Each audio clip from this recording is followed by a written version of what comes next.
the tradition. So maybe that's what this book is all about. We'll see. I don't know. We'll check it out. Okay, gentlemen, we are in the second chapter. The second chapter of Derech HaShem. And today we're going to be starting Gimel. In my book, it's page 38. I don't know if anybody has my book.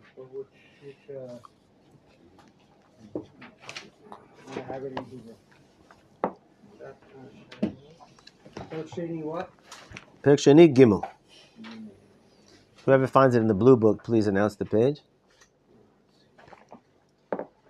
I have a question I was thinking about from last year. Okay. Wait, you got the spot? You got our place though?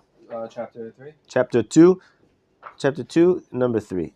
Oh, chapter 2, number 3. I don't know if he's going to get to it, but we said that true goodness is one that we earn through challenges or free will. I don't know if he gets to that. Yeah, that's what we're going to talk about today. Yeah. It can't just be given to us. We have to earn it somehow. Right. Because that would be the ultimate goodness. But that's only because we were created that way. Exactly. We could have been created any way to accept the goodness no matter on what condition. Right. So I think the exact language of, let's see what the exact words of the Ramchal were. If you look in the beginning of Bet, of number 2, it says, V'ulam gazah chokhmato. Hashem's infinite wisdom determined. What does it mean determined? Or decreed, rather. Hashem decreed it like that. Hashem made it like that. He could have made it differently. He could have made it differently. He decided that that's the way that he wants this. And philosophically speaking, because like if the ultimate good, the only ultimate good is Hashem himself. So Hashem wants to give it, but in order for you to have so on one hand you have to attach yourself to Hashem to receive Hashem. On the other hand, you have to emulate Hashem, which is what we're going to really talk more about today. And since Hashem is the owner of his own good, so to speak, so too you have to be the owner of your own good, philosophically speaking, in order for you to be the most similar to Hashem. Right, but you can say that Hashem is just... He could have given it to us for free. So then we could have. He could have. Because there's this Kabbalistic concept, bread of shame, and that's just that's just inherent in the world, but that's only because we were created. Exactly. Okay. So. Exactly. Yeah. Why Hashem decided? Well, you have to consult with him. I don't know. But you're right. You know, why do we have 2 eyes and not 3 eyes? You know, it's like, you know, once we have 2 eyes, so there's a whole Torah. Why do we have 2 eyes? Dafka, right? And 1 nose. You know. It says, but in the Kabbalah Bible, it talks at length about these things. Why is it so? You know, but it doesn't say why is it so, like on a philosophical level. Like why did Hashem have to do it that way? Because Hashem didn't have to do it that way. Why is it so? Question in the Kabbalah is more like what is the meaning behind it?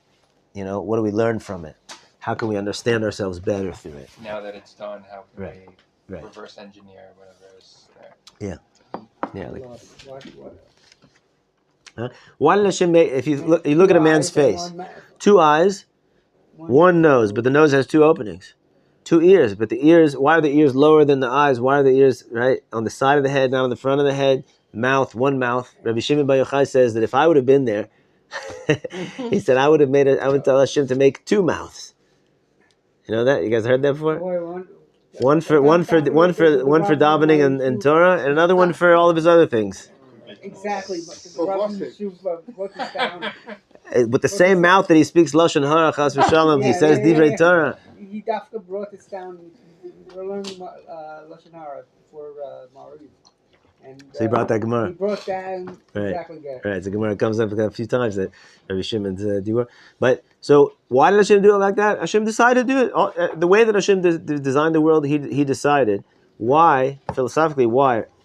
We don't know why. We have a tradition. Some of the teachings, you know, why Hashem made it that way, but none of them had to be so, because Hashem could have created the world in a different way.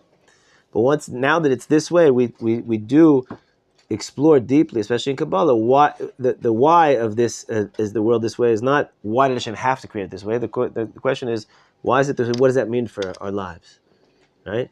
There's something to be. For instance, you think it's funny. if it sounds funny, there's something to be learned for the fact that we have one nose with two nostrils as opposed to two noses with one nostril, right? And that the nose is lower than the eyes, and it's in between the eyes, and all the details of a man's, and Kabbalah doesn't talk about everything. Once Mashiach comes, we're going on to a cellular level, and really understand how everything and why did Hashem make it this world, and the perfection, the beauty, and the meaning behind each one of these things, right? And the Kabbalistic tradition, there's meaning behind those things. Sight, I'm just an example. What is a more refined and spiritual and powerful sense? The sense of sight or smell or hearing? Each one is very different, right? So there's a reason why our facial expression, our facial features are designed in that way, because it has to do with those things. And how does a person function when you hear something, when you see something, when you smell something, right? So we're not learning Kabbalah here, so we're not going to go into all that stuff, but just to understand that, so. And then this element that you must be the master, is that a philosophical? That's philosophical. Conclusion, or is that? No, it's not a philosophical. It's a tradition. It's the tradition, right? That's the way, because you have people who win the lottery. Some of them are miserable, but some of them are really happy. Are they? Yeah. I think so. There's been studies about the lottery winners, and but Derech are miserable. Most of them actually don't have the money a year later. But I think there's some that do. I'm sure they are. Yeah. I'm sure they are. Right. But we see though in general that there's from our own experience, as a basic rule, that when a person works for something and earns something, he's much more happier and connected to it. Right. That the saying "easy come, easy go," is it's a human experience, as opposed to it's not just like a philosophical idea.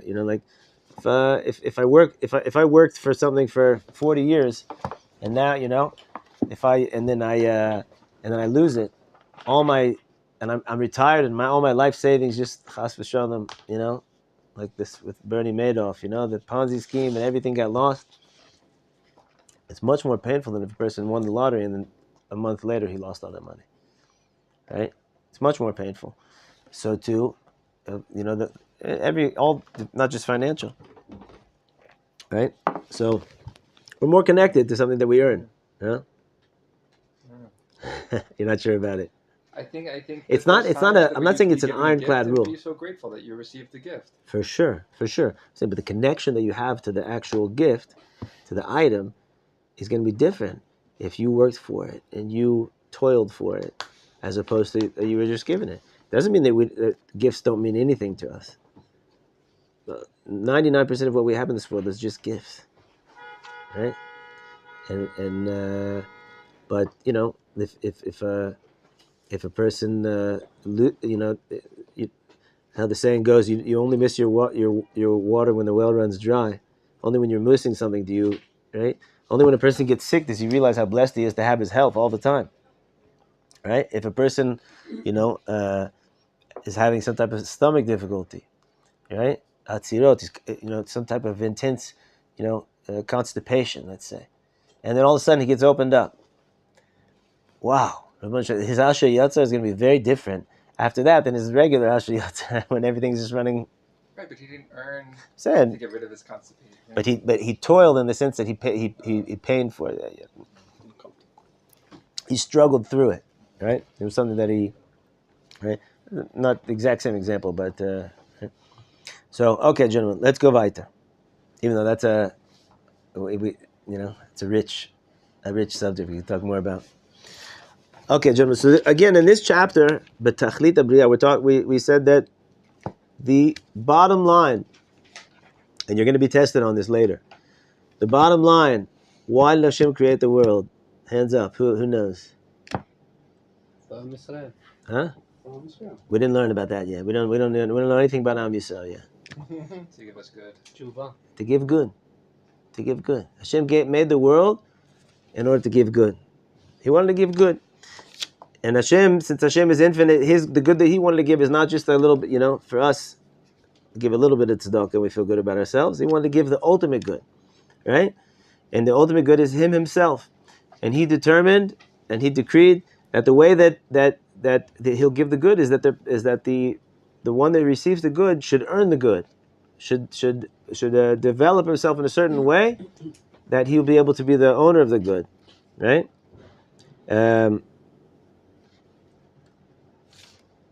Yeah, and that ultimate good is really what we call dveikus, attachment, connection to God. And therefore Hashem, and since this is just review from last week, since Hashem decided that we should be the owners of the good, that we should earn the good, so he had to create a type of system where we could either earn or lose.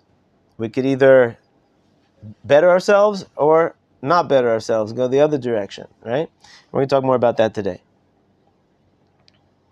And just the last thing is, the more that a person betters himself and perfects himself, the more he emulates, he models himself after Hashem, and the more he becomes attached to Hashem. And the more that he doesn't perfect himself, but he goes into the other direction, so then he less emulates Hashem, and therefore he's less attached to Hashem, less connected to Hashem. And the Ramchals, we're going to explain that a little bit more today. Okay, Gimel. Everybody have this place? ואומנם בלבד היות הבריאה הזאת שקנתה השלמות ראויה להידבק בבורא, יתברך שמו מצד התדמותה לו. הנה על ידי קנותה השלמות לה נמצאת מדבקת והולכת בו. עד שסוף קנותה, it's a long sentence, עד שסוף קנותה השלמות והיא מצאה מדבקת בו יהיה הכל עניין אחד. So he said there's really two things that are going on here.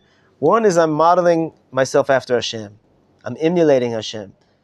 Right? Just like we said, our sages say that from the mitzvah of Ve'halachta b'derchav, to walk in Hashem's ways, just like Hashem is compassionate, you be compassionate. Just like Hashem is loving, you be loving. Right? I model myself after Hashem. That's called lidamot, to emulate Hashem. And that automatically makes me attached, makes me similar to Hashem, so I'm more open to being attached to Hashem. I'm more able to be attached to Hashem. And at the same time, the more that I do that, also, by doing that, I'm attaching myself to Hashem. Not just that I don't know how to describe this. Not just that I'm making myself able to be more attached to Hashem, I'm also each step that I do, that I'm attaching myself to Hashem. So, it comes out, I take a moment and I say, you know what? Hashem is infinitely compassionate. I also want to be compassionate. I'm going to proactively bring compassion into my heart right now. Don't just wait for it to get hit over the head with a wave of compassion, right? I'm going to feel the pain of this person. I'm going to feel their struggle, be with them in their struggle, right? I'm doing it. I'm emulating Hashem at this moment. But it's not just like I'm doing this thing and Hashem is somewhere over there. Any moment that I'm emulating Hashem, I'm also attaching myself to Hashem. So it comes out that both of those things are the same thing. They're really one and the same. Does that make sense? It's a little bit philosophical, right? Meaning, it's not about just attaching yourself to, you live your life however you live it, and you just attach yourself to Hashem. And it's also not about just emulating Hashem, but you never feel any attachment to Hashem. Both of those come hand in hand. That modeling yourself after Hashem, and also attaching yourself to Hashem. And one assists the other. וזה כי ביות מציאותו יתברך שמו השלמות האמיתי, כמו שאמרנו, הנה מה שהוא שלמות אינו מתייחס אלא לו. And so therefore, and like we said, since Hashem is the only true perfection in this world. Remember, we said that everything that we call perfect, it's only perfect in regards to something that's less perfect than it in the physical world, right? But Hashem is true perfection, infinite perfection, and therefore, the more that we perfect ourselves, we don't really become absolutely perfect like Hashem, but we become like a branch of Hashem's perfection. Even though we don't get to that true, absolute perfection, we're a continuation, we're how do you say a hemshech? Continuation of Hashem's perfection in this world. It's not complete like Him, but it is what it is. And it's connected.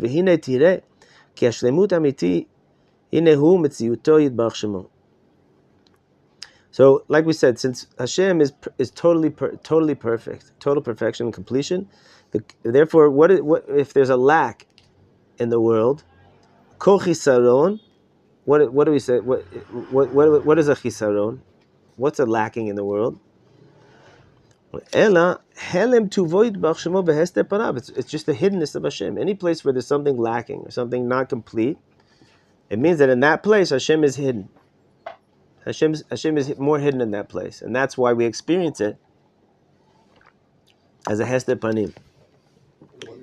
What does it mean? A place is incomplete.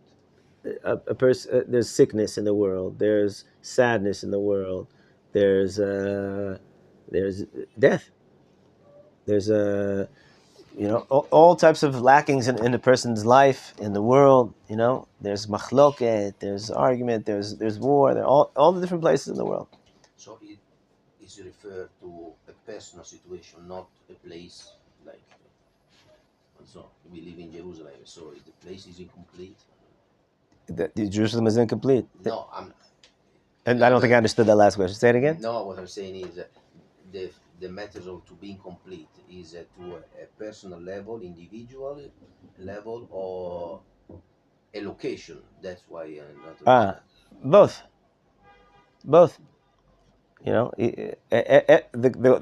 concept of that something could be incomplete in this world, that the possibility for something to be incomplete are not perfect in this world. Incomplete because it could be better. Right. So we might say my cup runneth over. I've got everything I need, but I'm still in this world that's very incomplete. Right. So like Hashem is the ultimate existence. In this world, Hashem had to take himself out. In the Arizal explains that Hashem had to remove himself. He made an empty space, a halal panui, like a black hole, in order to create the world, right? Because he had to create this world in a way that there could be the ability for good and the ability for bad, in order for there to be free choice, like we're going to learn it in just a minute, right? But he had to. But this world can only exist because Hashem pulled himself out of that of a space inside of himself, so to speak. Because otherwise it was complete. Yeah, it would be totally perfect, right? And if Hashem would shine his face, his countenance, so to speak, upon us totally, everybody would be healed. There wouldn't be any problems in the world. Everything would be totally perfect. And no tikkun olam. Huh? And there was also no tikkun olam. Right, which is our job. We're trying to fix the world and do the work that Hashem gave us in this world. But the point is that the fact that there is lackings in this world, the definition of what causes that lacking is because Hashem is hidden in that place. Hashem is more hidden in that place, right? So I'm just thinking, I don't know, whatever. I'm just thinking about it. There's a guy named Ed Tronick, a child psychologist named Ed Tronick, who came up with the. You can look at it. It's not the most pleasant videos to watch, but they did this trial to see connection, attachment of a child and their parent, and how sensitive the child is to the parent's facial expression being a pleasant, loving, and attuned facial expression. And they did this terrible experiment where the mother's like looking at the child and saying, smiling, hey, and then she turns around for a second, she turns back and she just has a blank face. Not a bad, scary face, just a blank face. And the child, like, at first, you've seen it before? Yeah, the child at first is like, uncomfortable, and then it starts to go crazy. And then the mother turns and she comes back, hey, and she calms down. It's unbelievable. Like, what happened? It's your mother's face right there. But when there's a blankness, when there's not a shining countenance, right? There's not that herat panim, so it's extremely painful. So that's how we experience. We think, okay, I got to go to the doctor because I'm sick, Khalila, right? In this place, that you guys know that there was. I'm going to tell you what the Ramban HaKadosh. I'm not telling you to follow this advice. I'm just going to tell you what the Ramban HaKadosh says. He says, "Keshoita hazeh," like this fool that goes to doctors when he's sick. He said, why on earth would you go to a doctor when you're sick? He himself was a doctor. The Ramban. Nachmanides. He himself was a doctor. He said, why on earth would you... This is not... We don't take the... maybe someone have earplugs for all doctors in the house? Why on earth would you go to a doctor? Who's the one that brings healing and health in this world? You go straight to Hashem. Right? So... the Gemara says that Hashem gave permission to doctors to heal, and each doctor has an angel that goes with them, that helps them heal. And since we're doing that, can I just say one more thing about doctors since we're already doing it? You guys forgive me. We'll connect it back. But just there's a famous Mishnah in Maseches Kedushin that says it's talking about different professions that a person should learn. It says like a single man shouldn't be a malam, shouldn't be a teacher in schools because why? Because then the mothers come to pick him up, and it could be not sanua. It should be a married man that teaches. Different things. It says you teacher, right? And then it goes through a couple of professions that it kind of says harsh things about. And one of them is doctors. Again, just wait. There's a happy ending to this story. It says tov sheberofim lagehenom, the best of doctors to Gehenna. That's a very harsh statement. So there was a great doctor here in Yerushalayim named Dr. Wallach. Dr. Wallach, he started the Shari Tzedek hospital. And he was a big tzaddik, and he did tremendous chesed. And his whole life was dedicated to help healing Yidden in Eretz Yisrael and build up medicine here in Eretz Yisrael. So he was very close with Rav Yosef Chaim Sonnenfeld, who's one of the Gedolei Ador. So he was with him once at a bris, and he said, Rebbe, he said, I came across this Mishnah. He said, what kind of doctor is it talking about? And so without missing a beat, Rav Sonnenfeld said, like you? He said, what did I do? And he said, let me tell you what it means. People don't understand what this Mishnah means. He says, a doctor spends his whole life healing people. He's such a giver. All he does is want to bring good to people's lives. Good doctors. This is the Tov Shebeged, the good doctors, right? And so after 120 years, what do you think he's going to get? Gehenna or Gan Eden? For sure he's going to get Gan Eden. He spent his whole life helping people. He's a Baal Chesed. He's going to go to Gan Eden straight away, and he's going to go look around for all the sick people. Because that's what he's used to doing. He's going to find that everybody's totally healthy, everybody's totally happy, they're just enjoying the glow of the Shekhinah. He's going to say, what am I doing here? I don't have anything to do over here. And he's going to ask, where are all the sick people in Gehenna? Okay, Litraot, I'll be down there. That's what Rav Sonnenfeld said. But the point, tying it back to what we were saying, the Ramban says, why on earth would you go to a doctor? Right? Most of us are not on this level that when we're sick, we just pray. Right? There were tzaddikim. We have many stories about this, but ultimately, Rabbanu Shalom if we really believe that Hashem is the master of the universe, He can heal everything. He can heal everything. So that's really the ultimate reason why there's sickness in the first place is because there's a hiddenness of Hashem. Why there's poverty in the first place? Because there's a hiddenness of Hashem. Right? So the point that the Ramchal is saying, let's plug it back in here, is saying it just to understand the definition of lacking in this world and bad in this world is just a hiddenness of Hashem. כי השלמות האמיתי היא מציאותו יתברך, וכל חיסרון אינו אלא הלם טובו יתברך שבהסתר פניו, נמצא שהארת פניו יתברך שמו וקרבתו. So it comes out, that's on the negative level. The definition of lacking is a hiddenness of Hashem. So it comes out that when Hashem is shining His face in this world, when Hashem is revealing Himself more in this world, and being close to Hashem, that's the definition and the source of all true good in this world. Right? It's beautiful if you think about this. Let's finish the sentence and then we'll think about what that means for our lives. In the hiddenness of Hashem's face, that's the root and the cause of all lacking in this world. To the degree that Hashem hides Himself in the world, that's the degree that we experience a lacking. Right? Comes out, and this is the truth is we could talk about this forever. It's such a deep point that when we relate to our lives, the things that we have, the blessings, and we relate to the things that we're missing, that we're lacking, a lot of times we get caught up in this pragmatic, what's the word I'm looking for? Planning. How can I better my situation? What's the matter? Right? But really, the Ramchal is saying we need to relate to it a little bit differently. He's saying if there's a lack in your life, you have to realize that it's because there's a little bit of godliness that's missing over there, or a lot, right? That's what we need to be davening for. That's what we need to be seeking. And the places where we have goodness, it's not because I'm so smart, or because my parents were so smart, or because I'm so healthy, or it's because the Kadosh Baruch Hu is shining upon me in that place. Why am I healthy? Because the Rebbeinu Shalom is shining His light into my health, and He's making me healthy. right? Why do I have the pleasant, beautiful things I have in my life? Because Rebbeinu Shalom is giving those things, right? And the place where I'm lacking, Hashem is not shining in those places. I need to daven. Rebbeinu Shalom, I want you to shine in those places, right? It's a very different relationship with our life. We understand that's how we define it, right? Doesn't mean that you're not supposed to like make wise maneuvers in your life to better your situation. That's not what I'm saying. But to understand what's the shoresh of it, right? I know many people that have that they made one decision or somebody made a decision in their life, and their life took a certain turn in a certain way, and their whole life they're bitter about or they regret, if only I wouldn't have done this one thing, or if only my father or my mother or this person, right? Joseph. Huh? Like Joseph.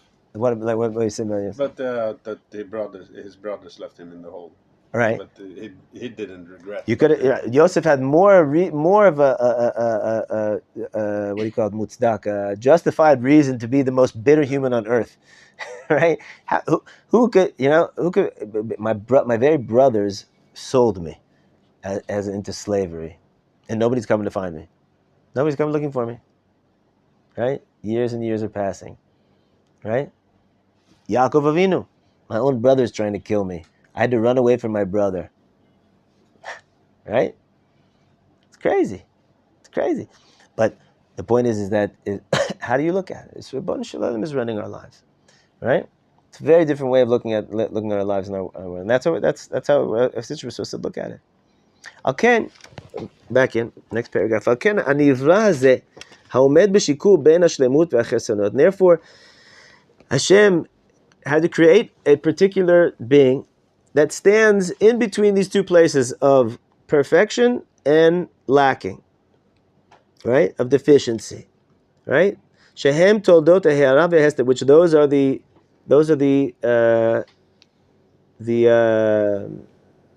results of Hashem's countenance or Hashem's hiddenness. So the meaning, like we said before, if Hashem would just shine His face, everything would be totally perfect. There'd be no free will, right? It would be like the upper worlds where the angels, where they have no free will. Right? But Hashem created a reality where we could see both of those. We're in between those two places. When a person uses he makes efforts to perfect himself in all the different ways to perfect himself. He takes a hold of Hashem. He attaches himself to Hashem. Right? Because Hashem is the essence and the source of all perfection and goodness. And the more that a person perfects himself, the more he attaches himself to Hashem.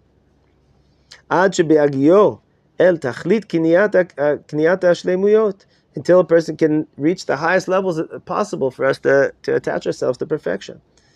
Then once you perfect yourself on the highest level, you have the highest level possible of dveikus with Hashem Yisbarach. And then you become so attached to Hashem that you have pleasure in Hashem's goodness, and you become perfected in it. And you yourself were the cause, so to speak, of that, because you push yourself to make those efforts to perfect yourself. Right? So, even though everything in this world comes from Hashem, there's this one little sliver of percentage that is us, that we make our efforts to perfect ourselves. Right? And we'll see in the next chapter much more about like how we do that and how it works. But right now it's just understanding that the purpose of the creation. Now we're in Daled. Next piece. In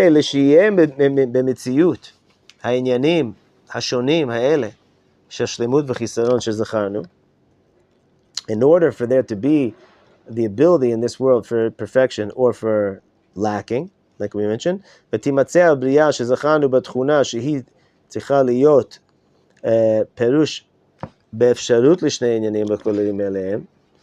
in order for there to be a creation of Hashem that's placed exactly in this place, in between the ability to perfect himself or to create lackings, right? In our terminology, it would be like to choose between good and bad. That he could acquire for himself perfection, and he can rid himself of all types of lackings and imperfections. And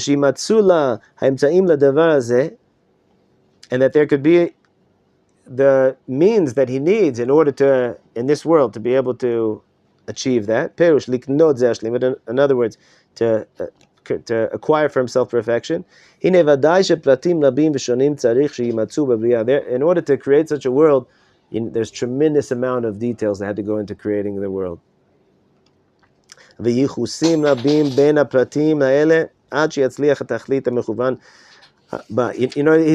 here, kind of like, how on a scientific level, how they talk about how, I don't know, you guys know more about this than me, but if the sun would be like half a kilometer farther from the earth, like the whole world would freeze over, and if it would be or like, I don't know how many, what they say, I don't know how they determine it either, but like if it's be a drop closer, a drop farther, right?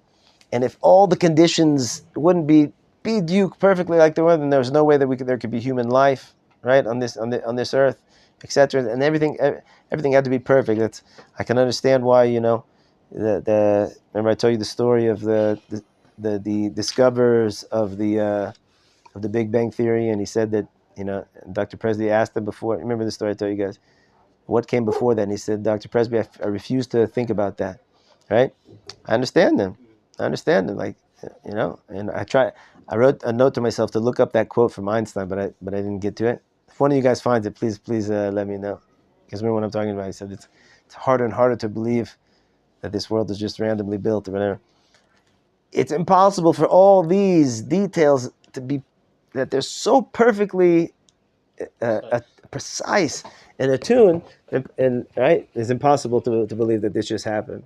You guys know the famous story of Rabbi, the Bala Kuzari, Rabbi Yehuda Levi, that he had a non-Jewish friend who was a poet, and it was actually an atheist, which is very unusual in those days, but he was a poet, and Rabbi Yehuda Halevi also was a poet, and they connected over poetry. They would write poetry and stuff together. There's actually a whole volume of Rabbi Yehuda Halevi's poetry we still have today. And we were looking for it yesterday in Kuzari. We couldn't find it. What were we looking for? The poems. No, because it's not in the Kuzari. They printed a whole different volume. I think it's like even 4 volumes of his poetry. Anyway, one day he went to go visit his friend, and his friend wasn't home, and he walked in, and he saw that on his desk he had written a poem. He had started a poem, but it wasn't finished. So Yehuda Levi sat and he finished the poem. He wrote it and so afterwards his friend came to me and said, Did you write that poem? He said, No. I don't know what you're talking about. He said, No, come on, tell me. He said, No. I'll tell you what happened. Probably the wind came and spilled your ink, and the ink just gathered together exactly in those places and formulated those words. And that's what happened. He said, It's impossible. He said, You think that's impossible? What about this? This just all of a sudden it just randomly happened, right? It's impossible. So, but not only on a physical level. That's only talking about on a physical level. What the Ramchal's talking about here is that in order for all the different hashgacha, Hashem's interaction in the world, to make the world such that a person is always at every moment in his life in between the balance of free choice that he can choose between connecting to God or going away from God, perfecting himself and attaching himself, or giving into lackings and furthering himself from Hashem, his attachment to Hashem. ואולם הבריאה אשר התעתדה לעניין הגדול הזה, היינו דבקות בו יתברך שמו, כמו שזכרנו, and the creation of Hashem, who is destined to fulfill this role of being the one who gets to perfect himself or not to perfect himself, like we said, and to attach himself to Hashem, that creation would be called the purpose of this world, right? The main purpose of this world. And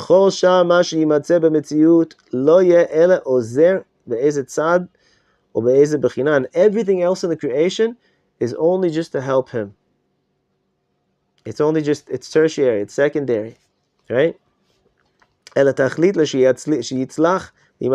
in order to help him achieve what he's supposed to achieve. And this is really unbelievable. And therefore they will be called secondary. All of them are secondary to this creation, which, as we know already, is man. It's not the whales or the dolphins, right? As beautiful as they are.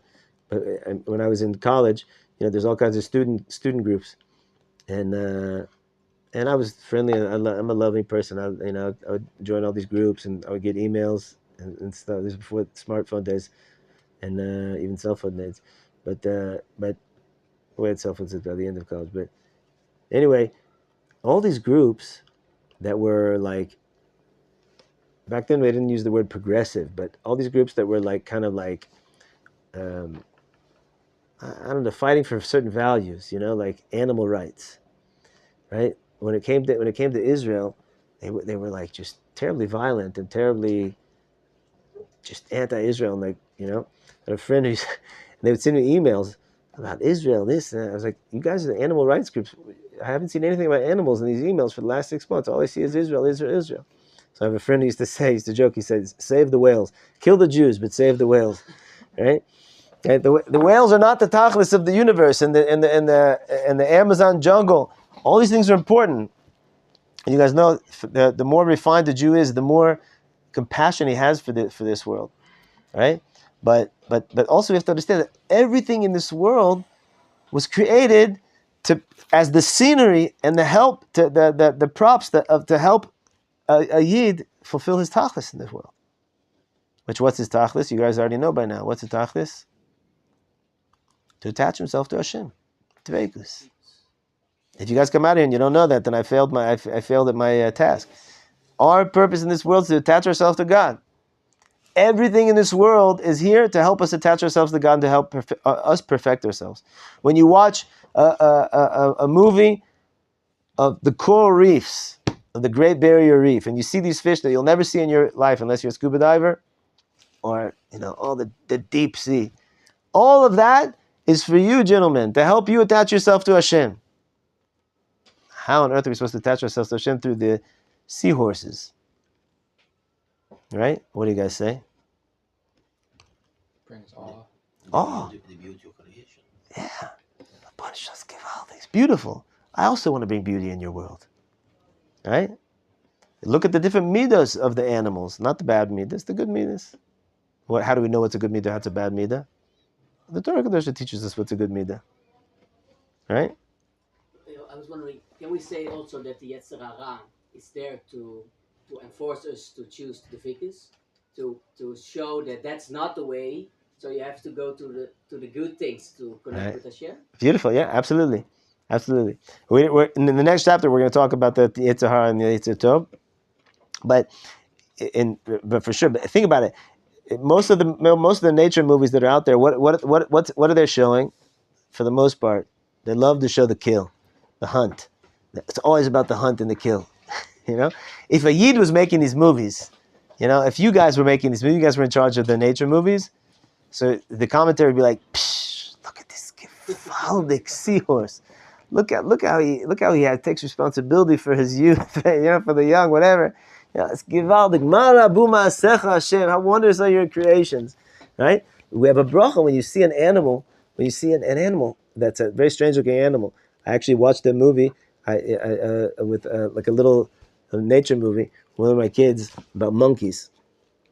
And there's this one monkey that's got this really long nose, and he has this hysterical voice, right? It's a very mashudadik, very very strange looking monkey. I think it's probably the strangest looking of monkeys.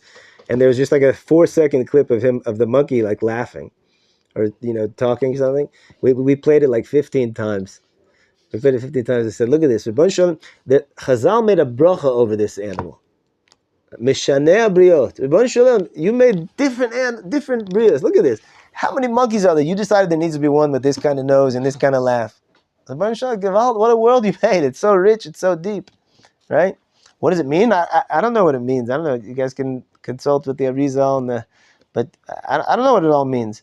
But I'm supposed to feel something that attaches me to Hashem at this moment, with every single thing in the world. all the different seasons, everything in the world, all the different people, all the different human experiences. V'chule v'chule. And we have to, and it's so important for us not to lose our way, and think that that there's other things that are the initial importance, we're the secondary importance. Matter of fact, that the I believe Rav Kook writes a piece about vegetarianism, and how vegetarianism can be sometimes problematic, because if a person not that a person should be chalila, we're not allowed to be cruel to animals, we're not allowed to be lackadaisical, but the animals are here for us, right? It doesn't mean you can now go abuse them. It means that we're the main story here, right? And sometimes if a person is relating to the animal world in an equal way, doesn't I don't want you guys to understand that in a way, but I'm not saying that. Sometimes it can be on top of that, right? Just like that animals group, kill the Jews but save the whales, right? It's a little bit of an exaggeration, but not so far off. Okay. And hey, and we'll can complete the chapter here. And so this main creation of the world is mankind. And all the other creations in this world, ben ashvalim, ben agvuim, from the lowest to the highest, to the most minuscule to the greatest. En amela ba'avuro, they're only for the sake of man. Lahashlamat inyanav, for him to complete his purpose in this world. Lefi kol habechinot harabot v'hashonot v'haruyot liyimatzeh behem.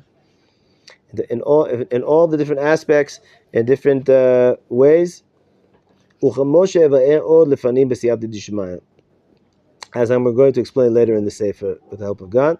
V'hinei, and now he sums it up really shortly here. V'hinei haskala v'chol hamidot tovot hem inyanei shlemut. How do we perfect ourselves? What is it called to perfect ourselves? What he's been talking about this whole chapter. Haskala here means spirituality.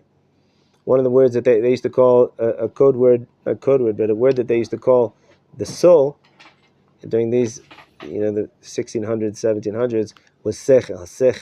Sechel today we translate as intellect, but back then the translation meant the soul. So here means, you will see also later in this sentence, he says, spirituality and all of the good midot, that's what's called perfection. How do we perfect ourselves? Through our midot and through spirituality.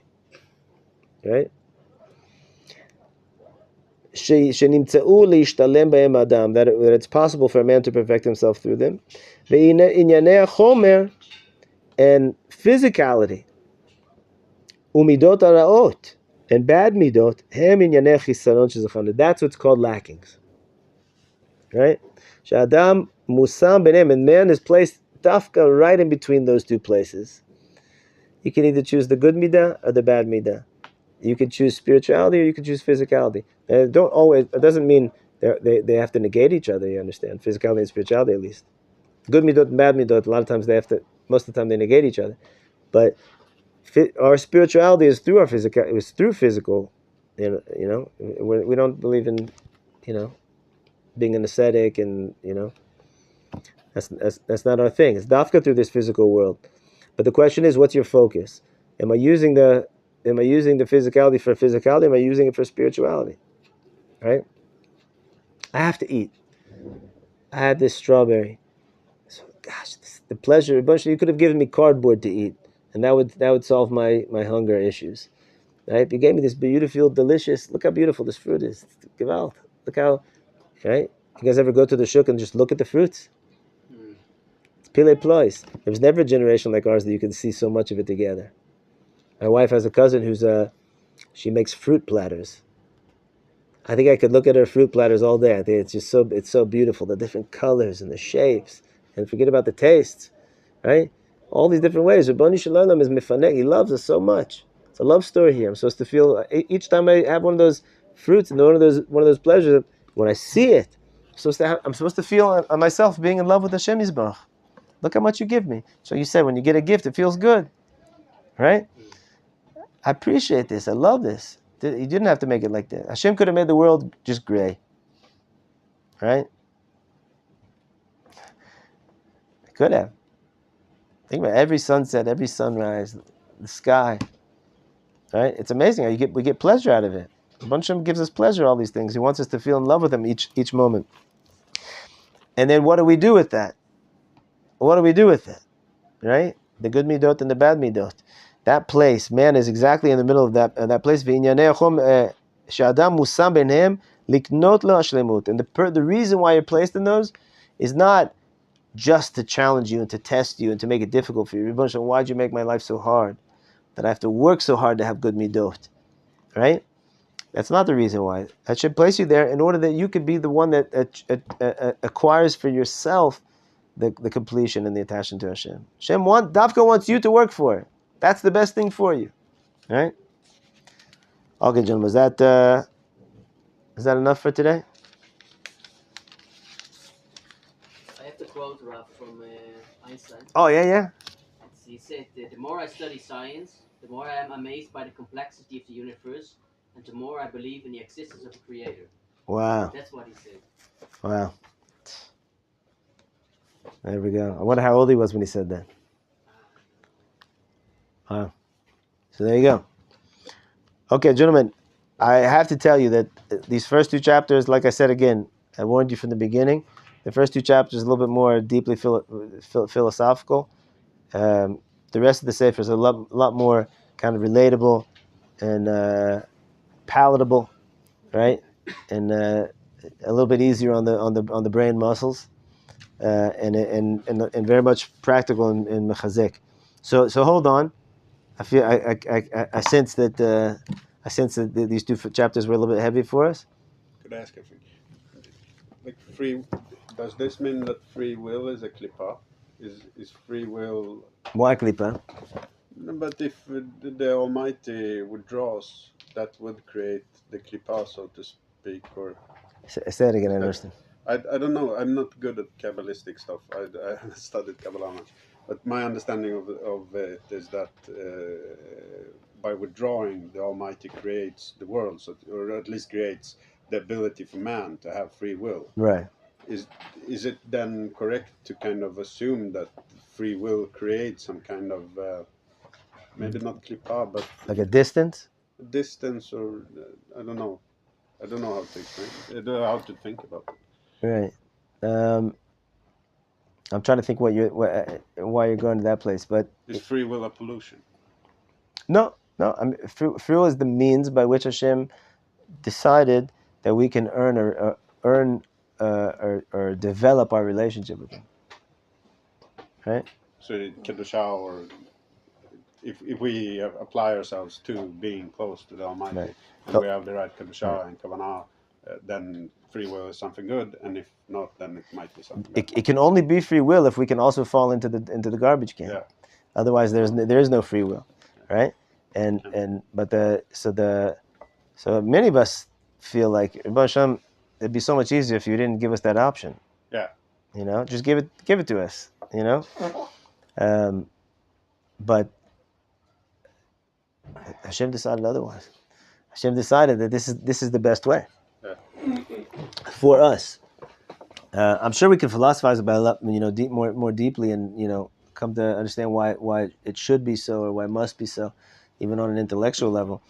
But the Ramchal doesn't really go there, right? Because this is how Hashem decided it is, and according to the way that we were created, this is the way that we function, right?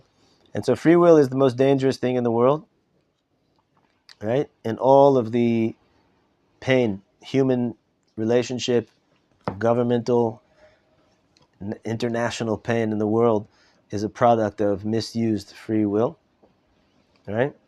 And all the beauty of relationships and midot and interrelational stuff, it's also the fruits of free will. It's Hashem gave us, nuclear power in our hands, and that's the whole story of what's going on.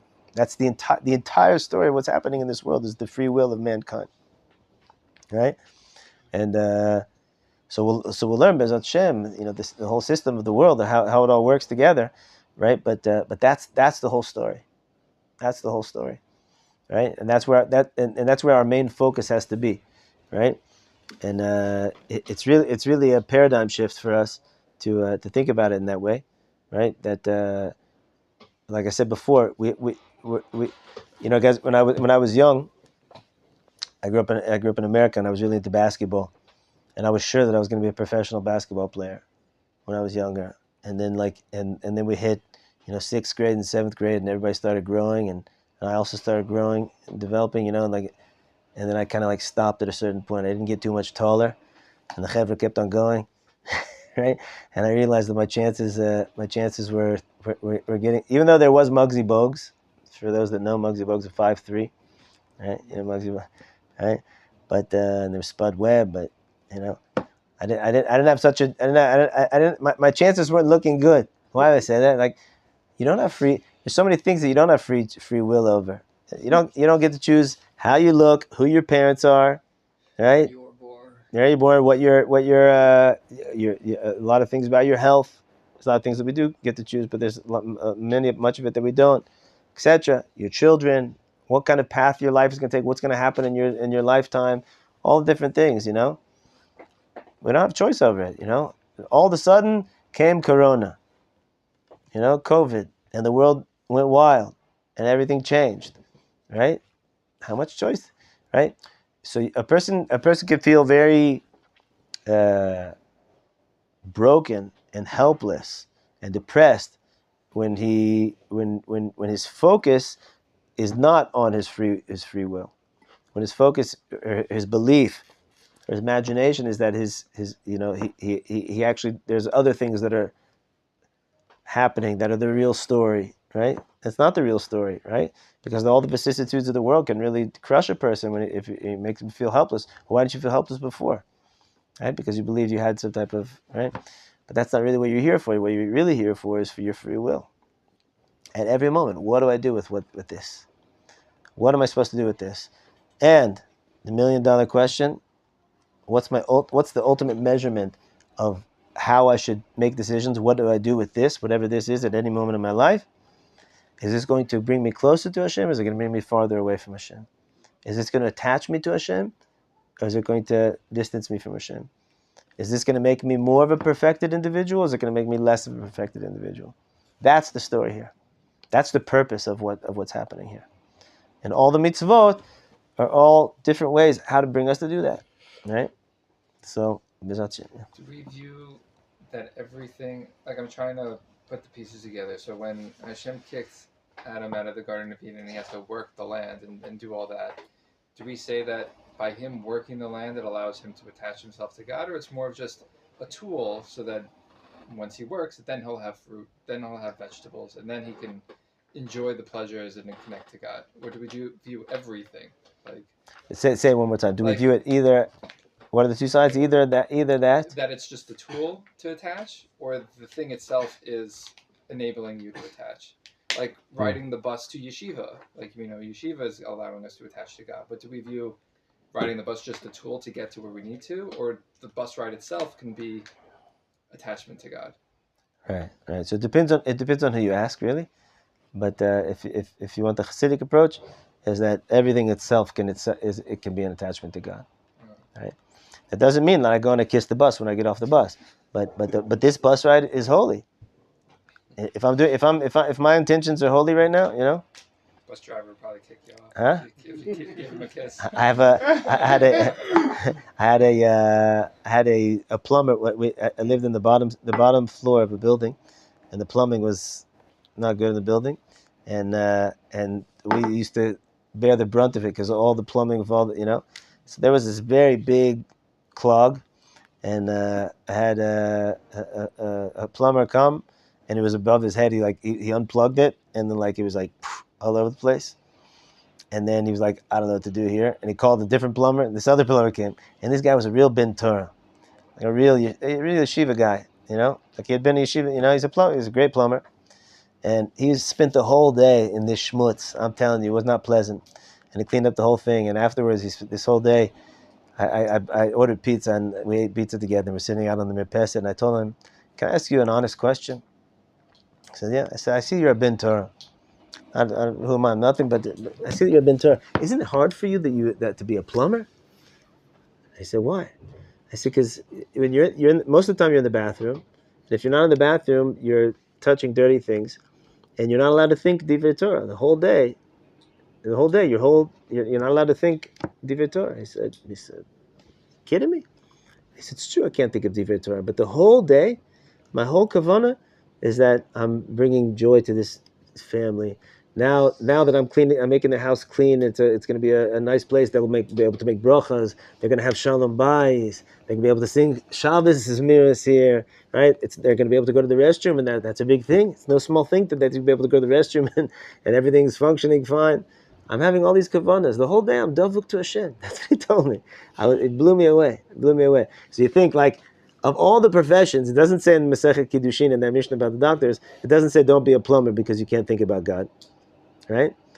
It talks about different professions that could be problematic for a person if his intentions aren't in the right place, right? But so even through pulling out someone's whatever in the bathroom, a person can be attached to God, right? So Kol Shekin when he's riding on the bus to yeshiva, or it's one of the big wisdoms that we have to do is to master how I could be doing avodas Hashem in every moment, right? When you walk down the street, in between classes, right? So we walk. You could just be walking down the street. You could be walking down the street. I could be thinking about God. I could be thinking how I could do good for another person. I could make sure that I smile at people, right? I'll leave you guys with one story. I come from Texas, and Texas people are nice. Like it or not, that's what it is. In Texas, people are nice. They say, howdy, how y'all doing? Right? And I came to Eretz Yisrael, and I noticed that, like, you walk down the street, and not everybody says hello to you, right? People don't, people are just in their own world, right? And I don't know if you guys noticed that or if it bothered you, but for me, coming from Texas, it bothered me. So I remember I went and I spoke with my Rav, and he said, Micha, he said, today people are so overwhelmed, especially in Israel. People are just so overwhelmed, right? Whether it's finances, whether it's worries, and like there's a lot going on. Just to run our lives today is very overwhelming. Most people, they don't even notice you when you're walking down the street, when you're smiling at them. It's not that they noticed you and they chose not to smile back at you. They're lost in their own thoughts. So I kind of argued with him a little bit. How is that possible? And he said, look, this is what I think. You don't have to agree with me. This is what I think.